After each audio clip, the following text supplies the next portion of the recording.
በዓለም የፖለቲካ ታሪክ ውስጥ አጋርነትና ታማኝነት የረጅም ጊዜ ስትራቴጂያዊ መሰረቶች ተደርገው ይወሰዳሉ።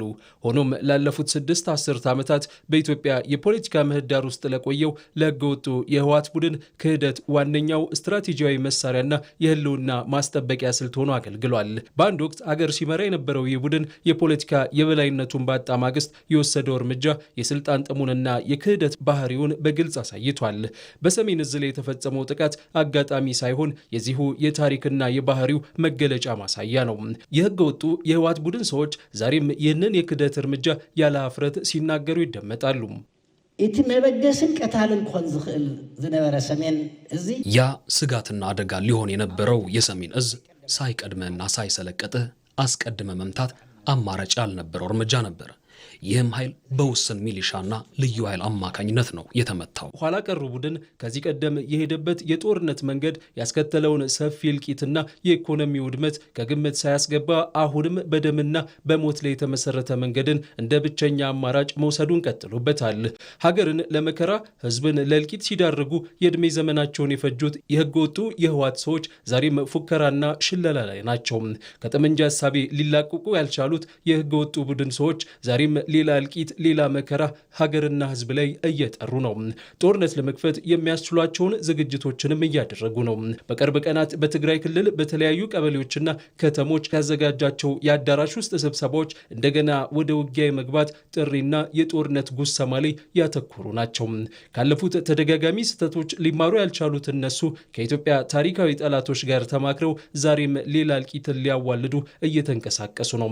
ቡድኑ በሌሎች ኃይሎች አለው ባይነትና አዛይነት አዲስ አበባ የመግባት ህልሙን ከሰሞኑ በየአደባባዩ ሲናገርም ተሰምቷል። ብዙሕ ዕጡቅ ኣብ ጎኒ ብልጽግና ኮይኑ አንጻር ሰራዊት ትግራይ ዝተሰለፈሉ ኩነታት እዩ ነይሩ።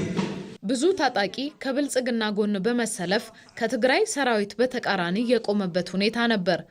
አሁን ግን አዲስ አበባ እስክንደርስ ድረስ ትግሉን ብቻችንን እንሸከመዋለን ማለት አይደለም። ምክንያቱም ታጋዮች አዲስ አበባ በራፍ ላይ ሆነው እየታገሉ ነው። ፋኖ አዲስ አበባ በራፍ ላይ አለ። የኦሮሞ ነጻነት ግንባርም አዲስ አበባ በራፍ ላይ ይገኛል። ይህም ማለት ወዳጆች አሉን ማለት ነው።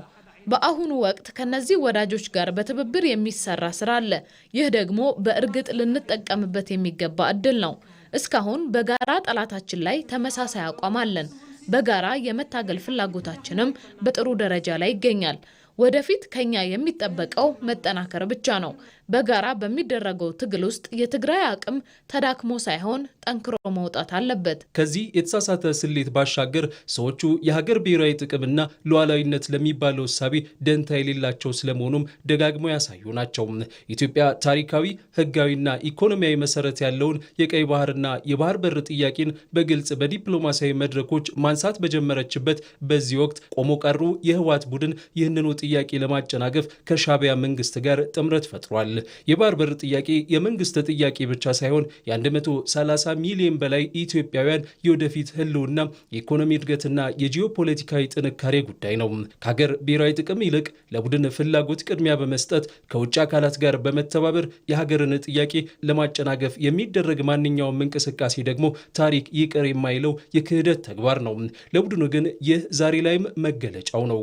ወደብ ዓሰብ ክህልወና አለው ኢሉ ኣብ ፓርላማ ከይተረፈ አብይ አውጅ ነበር። ጠቅላይ ሚኒስትር አብይ አህመድ የአሰብ ወደብ ሊኖረን ይገባል በሚል በፓርላማ ደረጃ ሳይቀር አውጀው ነበር። አንዳንድ የኦሮሚያ ባለስልጣናትም የኢሬቻን በዓል በቀይ ባህር ላይ ነው የምናከብረው ብለው ያወጁበት ጊዜም ነበር። በዚህም ምክንያት ጦርነቱ የማይቀር ይመስል ነበር። የዚህ ሀገር የሰራዊት አዛዥ ነኝ የሚል ሁሉ የፖለቲካ መሪዎችና በውጭ ሀገራት ኤምባሲዎች የሚሰሩ ዲፕሎማቶች ስለ አሰብ ብዙ ተናግረዋል። ጦርነቱን ከዛሬ ነገ ይጀምሩታል ብለን ጠብቀን ነበር። ለመሆኑ ለምን የቀረ ይመስላችኋል? ባህሩን ስላልፈለጉት ይመስላችኋል? አይደለም። የቆመችበት ምክንያት ጽምዶ ወይም ጥምረት ስለጠነከረችባቸው ነው። አሰብ ስለሌደለያ ተባህር ስለዘይደለያ ተጽምዶ ያጠንከረ በእርግጥ ቡድን ታዝዬ አዲስ አበባ ገባለሁ የሚለው ህልሙ ወዳጄ ናቸው ከሚላቸው ቡድኖች ጭምር ተቃውሞ እየገጠመው ነው። ከዚህ ባሻገር አሁን ኢትዮጵያ ከመቼውም ጊዜ በላይ ጠንካራ የመከላከያ ሰራዊት ገንብታለች። ይህ ዘመናዊ ሰራዊት ደግሞ ዓለም በወታደራዊ መስክ የታጠቃቸውን ዘመናዊ ትጥቆች የታጠቀ በሰው ኃይልም የተደራጀ ነው። ባለፉት ጦርነቶች የሰው ማዕበልን እንደ ዋነኛ ስትራቴጂ ሲጠቀም ብዙዎችንም በዚህ ምክንያት ለሞት ሲገብር የነበረው ህገወጡ የህወሓት ቡድን ዛሬም ይህንን ያረጀ ስትራቴጂ ሊጠቀም ዝግጁ ስለመሆኑም እየተሰማ ነው። እገጥመዋለሁ ብሎ እየፎከረ ላለበት ጦርነት ባረጀ ስልት በተለይም ወጣቱን ጭዳ ሊያደርግ ጠመንጃውን እየወዘወዘ ነው። ምክንያቱም ለቡድኑ የሰው ህይወት ቁጥር እንጂ ሌላ ትርጉም የለውም። ሲቪል ምክልኻል ዝባሃል ሲቪል ዲፌንስ ባዕሉት ህዝብና ነው ባዕሉ ከመይ ገይሩ ክከላኸል ኣለዎ ማለት እዩ። ሲቪል መከላከል ወይንም ሲቪል ዲፌንስ የሚባል ነገር አለ። ይኸውም ህዝባችን ራሱን በራሱ እንዴት መከላከል አለበት የሚል ነው። እንደገለጽኩት ጠላት ተዘጋጅቷል። ባለፉት 3 ዓመታት ወታደራዊ አቅሙን በማጠናከርና የጦር መሳሪያዎችን በማከማቸት ነው ያሳለፈው።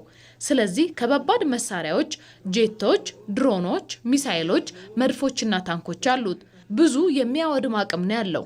ስለዚህ ጦርነቱ በሰራዊቱ መካከል ብቻ አይሆንም፣ በደጀናችን ላይም ሊያደርስ የሚችለውን አደጋ ሁሉ ያደርሳል። በጄቶችም በድሮኖችም በሚሳኤሎችም ሊያደርስ የሚችለው ጉዳት አለ። ልንዘጋጅበትም ይገባል። ባለፈው ጊዜም ቢሆን ተሞክሯለን። አሁንም ልንዘጋጅበት ይገባል። ለድሮን በጸረ ድሮን፣ ለጄቶች በጸረ ጄት በአቅማችን መቅጠማችን አይቀርም። ይሁን እንጂ ሁሉንም ልንሸፍን አንችልም። እንኳን በእኛ አቅም በድጋፍ በሚገኝ ትንሽ ነገር እጅግ ያደጉት ሀገራት እንኳን ፍጹም መከላከል አልቻሉም። ስለዚህ የሌለ ህልም ማለም የለብንም። የትግራይ ሰማይ በጸረ ድሮን ልንሸፍን ነው ብለን አናልምም። የሚቻለንን እንከላከላለን። ግን ዋናው መፍትሄ ራስን መከላከል ነው። ህገወጡ የህወሓት ቡድን ሀገራዊ ጥቅምንና የጂኦፖለቲካ እውነታዎችን ከግምት ውስጥ ከማስገባት ይልቅ የራሱን የፖለቲካ ዕድሜ ለማራዘም ከውጭ ኃይሎች ጋር የሚኖረውን ግንኙነት እንደ ዋነኛ መሳሪያ ሲጠቀምበት ኖሯል። እዚህ ጋር ሰሞነኛውን የቡድኑ ድንፋታና የካይሮን እንቅስቃሴ መናበብ እናንሳም። በአንድ በኩል የህገወጡ የህወሓት ሰዎች አዲስ የሴራና የጦርነት ጥሪ እያሰሙ በቀጠናው አለመረጋጋት እንዲፈጠር ሲሰሩ፣ በሌላ በኩል ደግሞ ግብጽ በታላቁ የኢትዮጵያ ህዳሴ ግድብ ላይ ያተኮረ ሰፊ የሐሰት የሚዲያና የዲፕሎማሲ ዘመቻ ከፍታለች። ኢትዮጵያ የተፈጥሮ ሀብቷን የመጠቀም መብቷን ለማስተጓጎል ሌት ተቀን የምትሰራው ካይሮ የኢትዮጵያን የውስጥ ሰላም ማደፍረስ ለዓላማዋ ስኬት ወሳኝ እንደሆነም ታምናለች።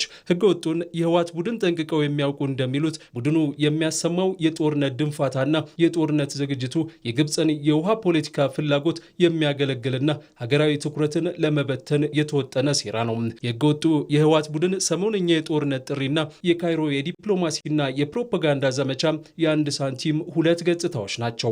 ሁለቱም የሀገርን ሉዓላዊነትና የልማት ፕሮጀክቶችን ለማስተዋጎል የሚደረጉ ጥረቶች ናቸው። የተቀናጀ ዘመቻ የተከፈተበት ታላቁ የህዳሴ ግድብም የኢትዮጵያን የብሔራዊ ክብርና የልማት ምልክት ሆኖ ሲቀጥል፣ በውጭ ኃይሎች ድጋፍ ሀገርን የመበተን ህልም ያላቸው አካላትን ልክ እንደ ትናንትና ሁሉ ታሪክ በባንዳነት ይመዘግባቸዋል።